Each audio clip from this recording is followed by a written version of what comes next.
Hi everyone, welcome back to my YouTube channel ClearPath QA.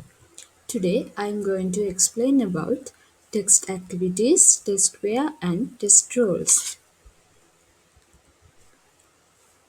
Testing is context dependent, but there are fundamental activities that make up a test process. Think of them as the key steps for achieving our testing objectives. Deciding which activities to include, how to implement them, and when they occur is crucial. This decision making happens during test planning, where you set the stage for your testing journey. A test process usually consists of the main groups of activities. Now I will explain what test activities and tasks are.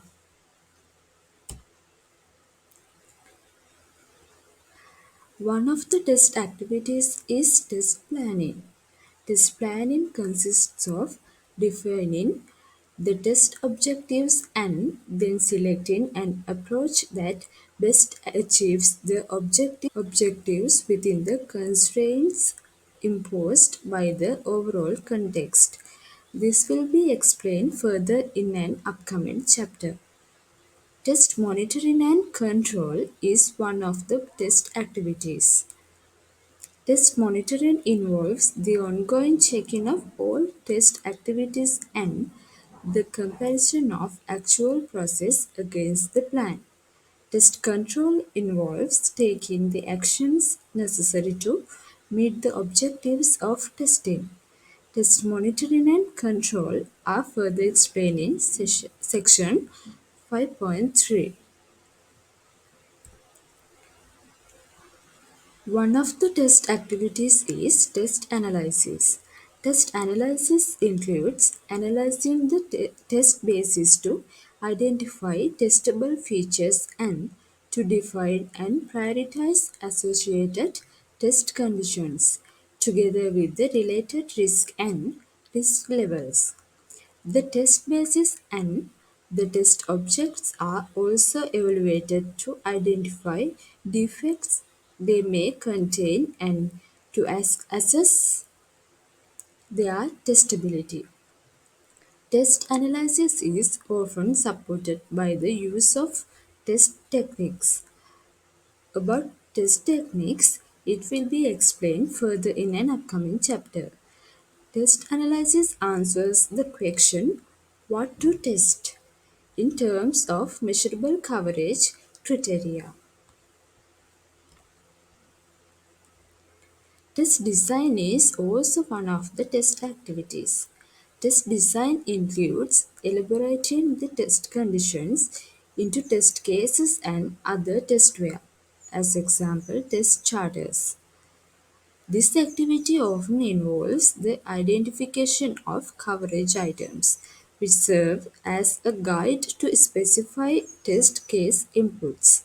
Test techniques can be used to support this activity. Test design also includes defining the test data requirements, designing the test environment, and defining any other required infrastructure and tools. Test design answers the question how to test. Test implementation is also one of the test activities. Test implementation includes creating or occurring the testware necessary for test execution, example test data. Test cases can be organized into test procedures and are often assembled into test suites. Manual and automated test scripts are created. Test procedures are prioritized and arranged within a test execution schedule for efficient test execution. The test environment is built and verified to be set up correctly.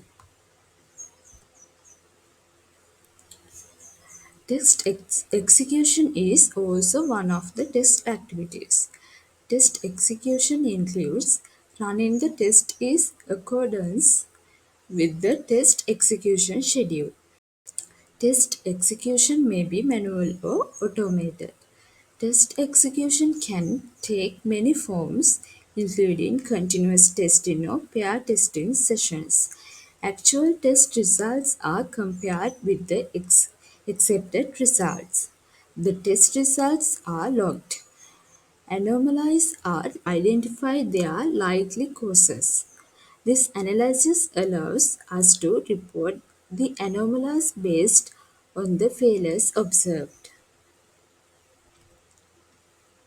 Last one is test completion. Test completion activities usually occur at project milestones. As examples, release, end of iteration, test level, completion. For any unresolved defects, change requests or product backlog items created. Any testware that may be useful in the future is identified and achieved or handed over to the appropriate teams. The test environment is shut down to an agreed state. The test activities are analyzed to identify lessons learned and improvements for future iterations, releases, or projects. A test completion report is created and communicated to the stakeholders. The testing process is not performed in isolation. This means that testing is not a separate activity that happens in a vacuum. It is an integral part of the overall software development process. First up, stakeholders set the stage for aligning our testing goals with business objectives. Understanding their needs and expectations provide essential context for our testing endeavors. Team members bring unique skills and experience to the table. Their availability and training needs influence the execution of testing activities, ensuring efficient and effective practices.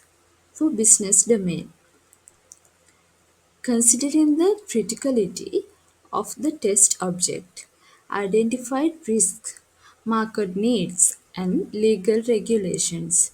The business domain shapes our test strategy to align with unique challenges and requirements. As technical factors, the type of software, product architecture, and technology used significantly influence how we design and execute our tests. These factors impact our testing techniques. For project constraints, practical boundaries like scope, time, budget, and resources impact testing activities. Navigating within these constraints requires strategic planning and adaptation. As organizational factors, the organizational structure, existing policies, and practices shape testing methodologies, ensuring alignment with borders, organizational goals, and practices. The software development lifecycle, including engineering practices and development methods, informs the rhythm of our testing efforts. Understanding our place in the lifecycle guides testing strategies. The tools at our disposal, including their availability, usability, and compliance, significantly impact how we execute testing activities. Leveraging the right tools enhances efficiency and effectiveness. These contextual factors profound influence various aspects of testing from strategy to techniques, automation, coverage, documentation, and reporting.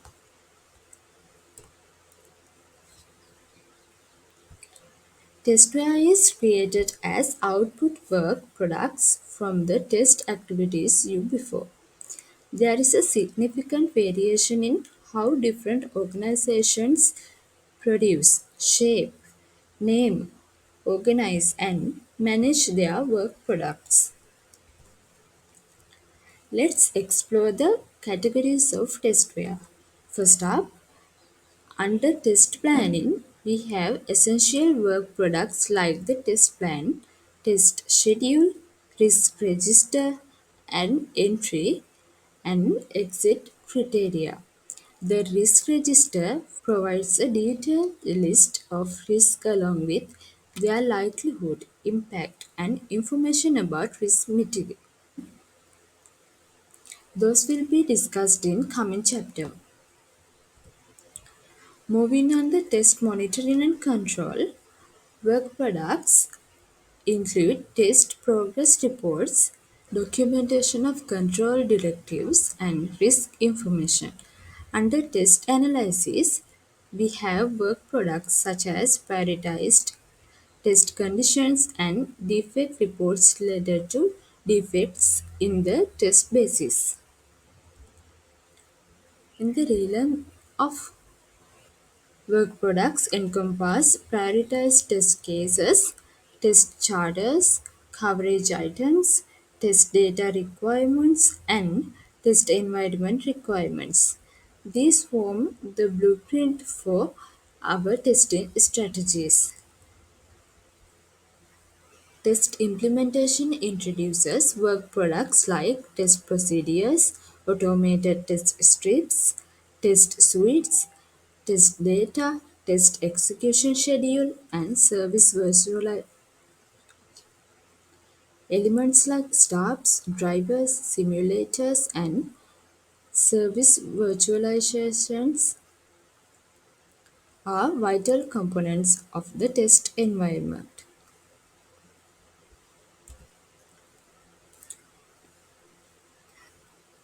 As we move to test execution, work products include test logs and defect reports as discussed in session 5.5. These provide these provide a detailed record of the testing process and any issues encountered during execution. Finally, under test completion, we wrap up with the test completion report, action items for improvement in subsequent projects or iterations, documented lessons learned, and change requests and such as product backlog items.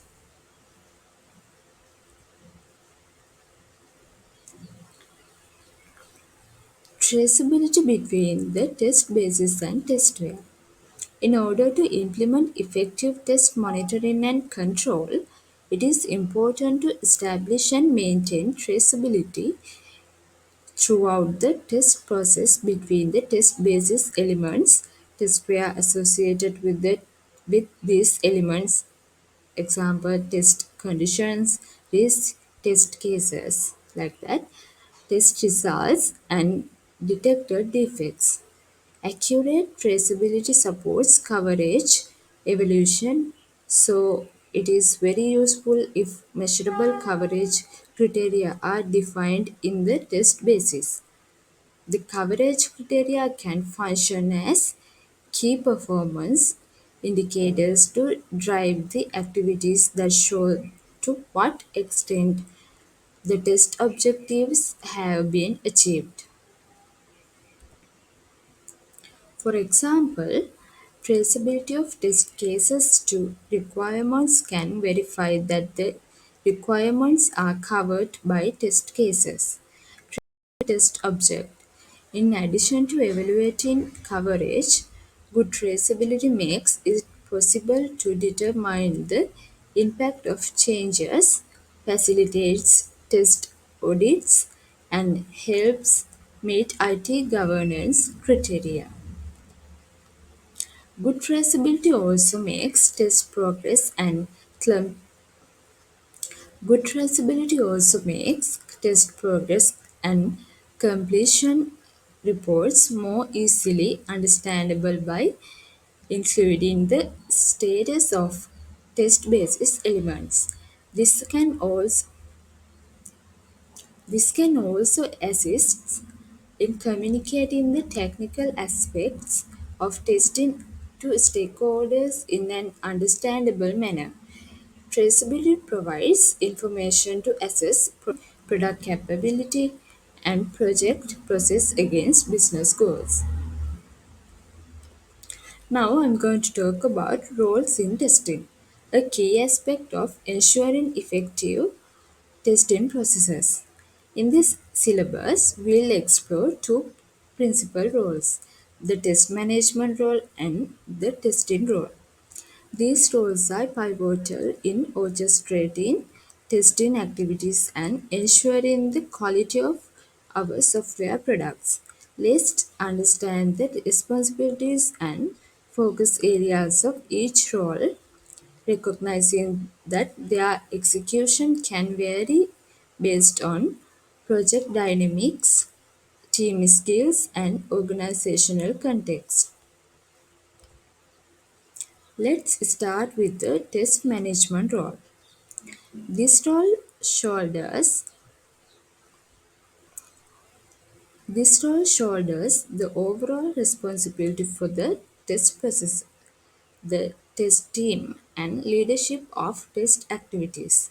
Its primary focus in planning, test monitoring and control, and test completion. How this role is carried out can vary significantly depending on the context. In In a may be integrated into the agile team, while tasks spanning multiple teams organization may be handled the entire organization may be handled by test managers outside of the development team.